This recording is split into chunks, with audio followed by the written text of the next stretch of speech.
Lee and Blake Lovell here of Southeastern 14. We are continuing our series of SEC football previews for 2022. Blake, today we get to the Kentucky Wildcats, who have positioned their program in a very interesting spot. It is crazy how just in the last decade, Mark Stoops has changed expectations and just gotten them to such a point where they're so consistent. I don't think anybody could have fathomed how good they'd be for how long a decade ago. Football school, right? That's what they say. That's what some say. There's been a little discussion about that lately, I believe. Yeah, it has. He's done a really good job there, and there were certainly points where you just didn't know. They've had good stretches throughout their history, and I think just to kind of see where he's gotten to, the consistency, I think, is the big thing, and we know how hard it is to stay consistent in SEC football when you're chasing the types of programs that are at the top with the Alabamas and obviously now the Georgias and historically the Floridas and teams like that. And yeah, but now Kentucky's become one of those teams that I think that you pretty much expect year in year out. They may not hit 11 wins or anything, but they may be a team that's going to be right there. You feel like with a chance to be in pretty much every game they play in and have a chance. So I think that's what you could say probably is one of the best things, just of improving your program to that point to where you feel like you got a shot, no matter what. And I think that, again, like you said, credit to Mark Stoops and his staff for building a program and a roster and just the things you need to put yourself in that spot. Well, there's a lot of things that stand out to me about Kentucky, but one thing that was kind of interesting as I researched the team is you would read one thing, it would say, well, the tight end room might be the deepest on the team, or you'd read the next thing and say the receiver room is the deepest on the team, or the running back room is the deepest on the team. And then you've got a guy who's getting love as a potential top 10 pick for the NFL draft in quarterback Will Levis. You go to the other side of the ball where Kentucky lost some guys, but the conversation again there, they're really deep up front. It just is amazing what job Mark Stoops has done, because you do that in recruiting and they've been consistent, and they just brought in a freshman class. It's one of the best they've had in a long time on top of that.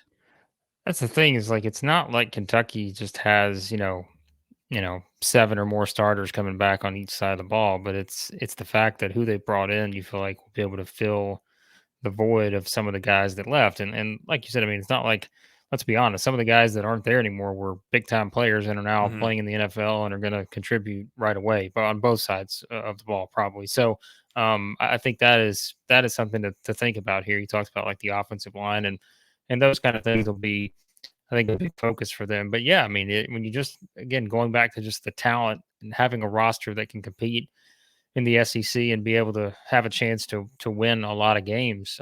It's just building that roster year in year out and knowing kind of the nature of transfers and freshmen and that, and just kind of how you have to mix both together to kind of build your roster, knowing you're going to have guys going to the NFL and all that. I mean, he's done a really good job with this group, and I'm very interested to see how some of these young guys coming in, how some of the transfers, how they're going to fit into some of these spots. Like we said, quite a few starters coming back on the offensive side, a few less on the defensive side, but still, you're going to be plugging in some different guys, and I think on paper it looks like some guys that will really be able to help them. So Well, it's wild to look at them offensively. And it wasn't that long ago where they're starting receivers as quarterbacks. And they've done that many times, it seems like, in the last 10 or 15 years. Now they've got Will Levis, who, again, is a potential first-round pick. They were able to attract a major transfer in Tavion Robinson. They've got some young recruits in Dane Key and Barry and Brown, who I think are maybe poised to make an impact.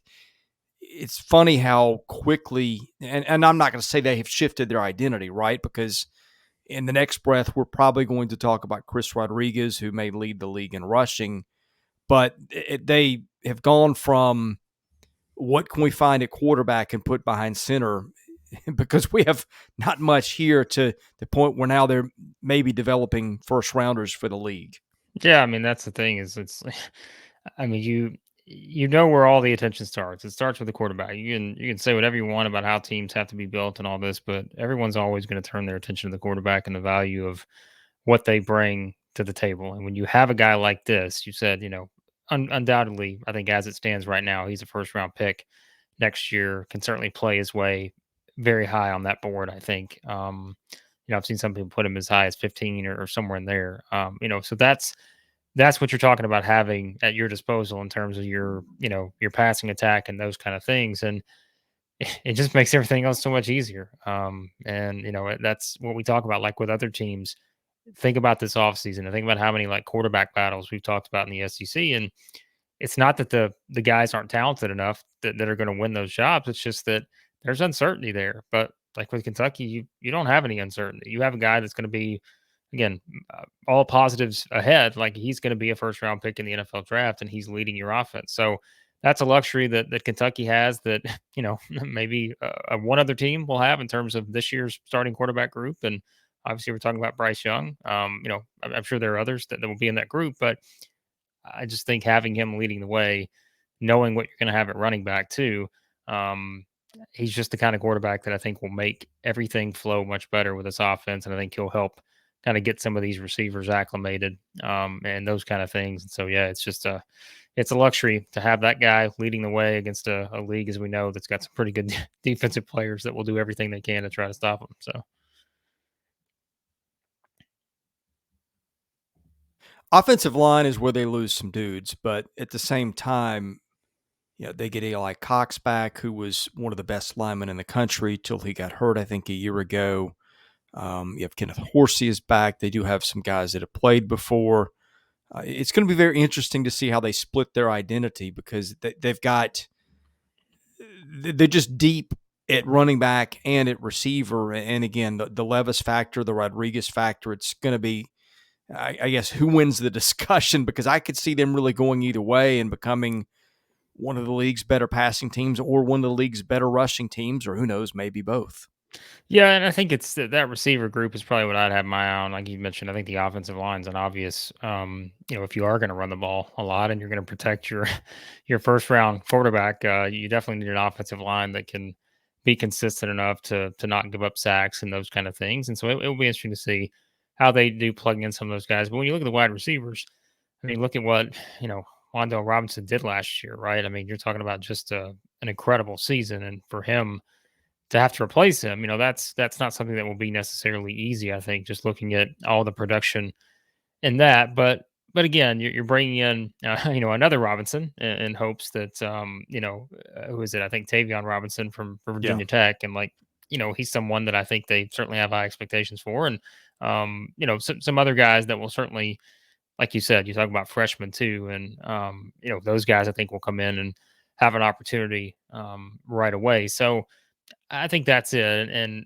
that what it goes back to the argument of because you have Will Levis at quarterback, I think he's going to instantly be able to help kind of get these guys acclimated a little bit better because you're not necessarily going to be worrying about those kind of things of not only do we have to get these new guys acclimated to a guy who maybe is up and down and those kind of things, kind of a middle of the road type quarterback, but you're talking about a star quarterback and different things that he'll be able to do, I think, to help them out too and improve their game in this offense. So, yeah, they've got options. I think that's probably the best word to use. Like, I mean, they can play multiple ways here with how they have their offense and set up and just the players that they have in it. So I'm very curious to see kind of what that ends up looking like. But I don't think there's any doubt that in terms of their offense, it will be one that will not be fun to prepare for opposing defenses in the SEC. Yeah, defensively, it's going to be an interesting year because they lose Yefsef Corker, they lose Josh Pascal, both big time players in the league, and yet they're deep in the front seven.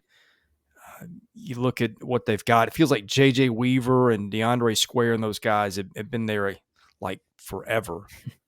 So, and we have noted in other videos when we have talked about Kentucky that Stoops is a defensive first coach, and you pretty much, even since he got here, like even when they were bad, you could see what they were doing. You could see that they were building, they were playing young guys, they were getting better.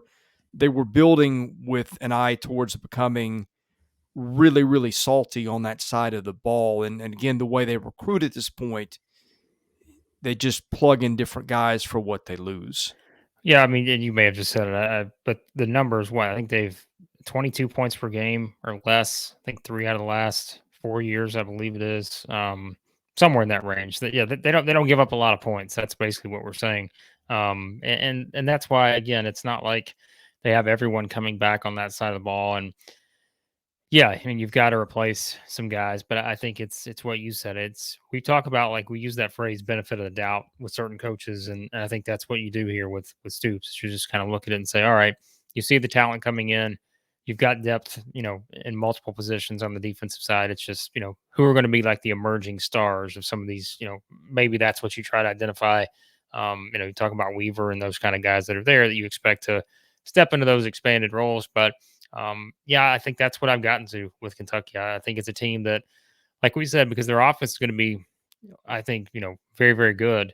Their defense, I'm not saying they slip, but they're obviously, if you're scoring points, you can make more mistakes if you are putting up enough points. But I think this unit will turn out to be just fine, just because again, you're giving the benefit of the doubt to Stoops and looking at the trend of points allowed, over the past several seasons. He usually gets it figured out. So They also get their kicker, Mark Ruffalo, back. He had a decision to make in the offseason. He decided to come back to Lexington. So got to make that's kicks. that you got to make picks. I mean, kicks have cost teams in this league Hey, games at time. yes, We'll be yeah. talking about So one of them very soon. Um, in fact, right after we do this, we'll talk about the yeah. team that field goals cost them dearly a year ago. But anyway, any parting thoughts on the Cats that we didn't get to? I mean, we've talked about the schedule. It's interesting.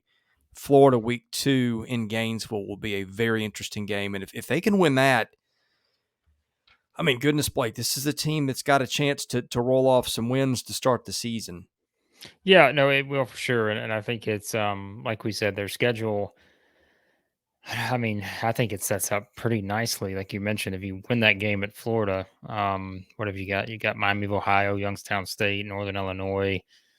At Ole Miss, it's an interesting one, but as you and I have talked about before, not to say that we won't eventually be very, very high on Ole Miss. I just think right now it's just kind of I don't really know what to expect from Ole Miss necessarily. So that's another interesting one. Of course, you've got the games against Tennessee and Georgia. Those will be significant games. South Carolina, but they come to Lexington. So I think Kentucky's schedule actually sets up pretty nicely, even though you do have those road games. Against Florida, Ole Miss, and Tennessee, all within the first what is that 8 weeks of the season, I guess. Yeah. So I think that's certainly what you're circling here. If you're a Kentucky fan, you're certainly understanding how big those kind of games can be.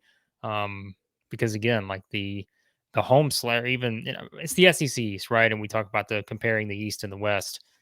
You feel like Kentucky's a better team than Missouri, should be a better team than Missouri, should be a better team than Vanderbilt. I think Kentucky at home is a better team against South Carolina. Even if it is a South Carolina team, continues to take a step forward. Mississippi State could be the same situation. So I feel like there's a lot of room for wins here, and that's why again you would expect them to rack up wins. And then to me, it really is just a matter of those games on the road against that trio of Florida, Ole Miss, and Tennessee. Can they sneak out one of those or more than one of those? If you do, I mean, you're playing with house money at that point because and hey, let's not discount you get Georgia too in Lexington, and that's a late Mm-hmm. November, mid-November game, and stranger things have happened. So yeah, and I don't again, and we're saying that as though Georgia feels like they're still the team to beat, but everybody's conversation this offseason has been, Georgia's certainly the favorite to win the East, but who's the team behind them? And I think for me, it's going back and forth between Tennessee and Kentucky. And yeah, it's just a matter of which team can kind of make those moves and win enough games to be in that position. So, Yeah, I think the differentiator between Tennessee and Kentucky, or maybe one of them, is where that game is, and that's in right. Knoxville, Yeah. unfortunately, for Kentucky. So Yeah. if you're looking for a tiebreaker between those two teams, you could pick a worse one. And back to the Hey, Georgia game, hey, they played Georgia tougher than most teams did a year ago. I mean, Georgia just boat raced nearly everybody on the schedule, but that's not the way it went down against Kentucky last year necessarily. Well, and think about that too is, and that's the thing is like we can only look at the schedule now as we see it. And right now, Kentucky is 0-0. But, again, let's say they win some of those swing games and they win the games they're supposed to. And, go into that game with maybe more on the line than you would expect at that point. Mm-hmm. That is something too to think about. And I mean, you pointed out that Tennessee game. I think that could sneak. I don't even know if it should be sneaky, but that could be one of the more entertaining games in the Oh, season in the for SEC. sure. Just For given the sure. given the offensive potential for both teams, and we've seen them play some very entertaining games before too. So that could be and I think again in this we're just saying this about Tennessee because we've talked about and we've done their preview, but since the projections kind of seem to be that Tennessee will be one of the best scoring offenses in the country, I think you'll see that as a theme with a lot of Tennessee games. But as I said, I think I wouldn't discount the entertainment value of a we'll call it like what do they do like the NBA Game Pass rankings, like they rank the teams by if you're going to watch the NBA Game Pass, here's the team you should be watching the most throughout the season, and I'd put Kentucky pretty high on our SEC Game Pass rankings this year. I think they could be very entertaining to watch. So Yeah, I'm looking at that week in particular. There's a lot of good games. October the 29th. You got Florida, Georgia. You got that one. You got. It's the SEC this year. We've said this over and over. yeah. You will be hard pressed to find a boring week in this league. I By think the the way, matchups are great. Kentucky with a bye going into that game too, so that helps. Oh, very nice. Well, we have either talked about your team in our series of SEC previews or we're about to. The best way to make sure you catch all our content is to hit that subscribe button. So thank you for those who have. If you've not, please do that, and we'll see you again soon with our next SEC preview.